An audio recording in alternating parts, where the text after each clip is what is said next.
Please use the sharing tools found via the share button at the top or side of articles.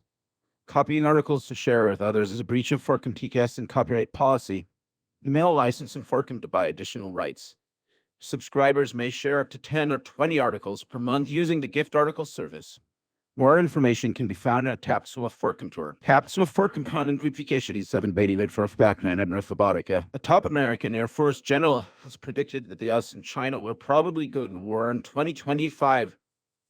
In the most dramatic warning it from a senior military officer about the likelihood of a conflict over Taiwan. General Mike Minihan, the head of Air Mobility Command, said the two military powers were likely to end up at war because of a series of circumstances that would embolden Chinese President Xi Jinping. I hope I'm wrong.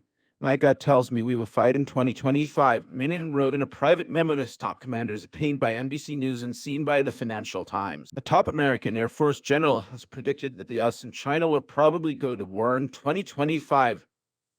In the most dramatic warning it from a senior military officer about the likelihood of a conflict over Taiwan. General Mike Minihan, the head of Air Mobility Command, said the two military powers were likely to end up at war because of a series of circumstances that would embolden Chinese President Xi Jinping. I hope I'm wrong. My gut tells me we will fight in 2025, Minihan wrote in a private memo to his top commanders obtained by NBC News and seen by the Financial Times. Xi secured his third term as Communist Party General Secretary and set sick his war council in October 2022. Taiwan's presidential elections are in 2024 and will offer sheer reason, Minihan wrote. Minihan added that the 2024 presidential elections in the US would create a distracted America that would benefit the Chinese president. Dig's team, reason, and opportunity are all aligned for 2025. He concluded, the memo comes as tensions reign very high over Taiwan, the democratically ruled country over which China has long claimed sovereignty. Minihan's comments are the starkest prediction from a senior military commander and a rare instance of a top officer suggesting so clearly that the US would respond to a Chinese attack on Taiwan. The comments come 1 week before Secretary of State Blinken is due to become the first cabinet secretary from President Joe Biden's administration to visit China. US defense officials said Minihan's words were not representative of the department's view on China. China has over the past 2 years been flying larger sorties of warplanes near Taiwan.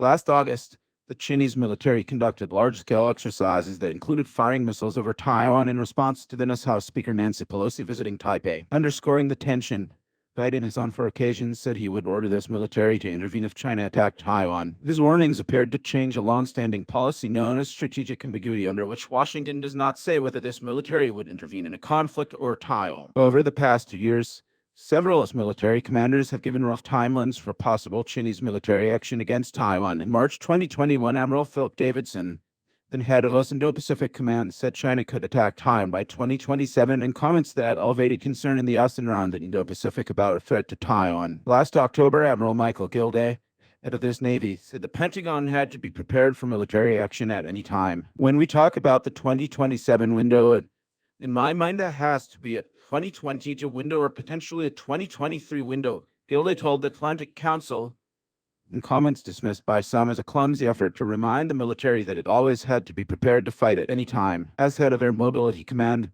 Minihan oversees air related logistics across this military. The 4-star general previously served as deputy head of Indo-Pacific Command, which would be directly responsible for commanding its forces in any conflict with China. Eric Sayers, a former Indo-Pacific Command advisor, said Minihan had been at the tip of the spear in the Pacific for more than a decade and understood the China threat better than almost anyone in uniform. The language in the memo is stark and will make some uncomfortable, but memos of this sort are neither drafted for public consumption or as a sophisticated intelligence assessment of the potential for conflict, said Sayers. He said people should interpret the document as controlled correspondence to Minihan's subordinates that he expects them to act with a sense of urgency to enhance the command's readiness. The Pentagon and White House did not comment